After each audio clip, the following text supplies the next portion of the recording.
वेण्णा नदीमध्ये नदीपात्रामध्ये अवैधरित्या नदीपात्र नैसर्गिक प्रवाह बदलण्याचं काम चालू होतं. वाडी ग्रामस्थ, सरपंच, उपसरपंच आणि सर्व ग्रामस्थांच्या उपस्थितीत हे आम्ही काम आता बंद पडलेलं आहे आणि प्रवाह बदलण्याचं काम बंद केलेलं आहे आणि जैसे ते करून घेत आहोत.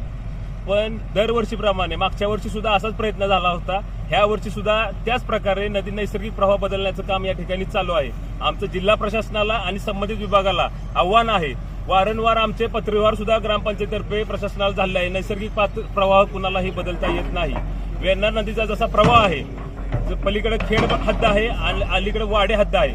वाडे हद्दी आज मंदिराच्या शेजारी सुद्धा या ठिकाणी आणि आमची मागणी सुद्धा आहे की दोन्ही बाजूला रिटनिंग वॉल करून घ्या, संरक्षक भिंत करून घ्या. नदीपात्राचा जर पलीकडे सुद्धा जर शेतकऱ्यांना त्रास होतोय तर त्यांनी सुद्धा मागणी करावी. रिटनिंग वॉल, संरक्षक भिंत प्रशासनाने तिकडे सुद्धा बांधून द्यावी आणि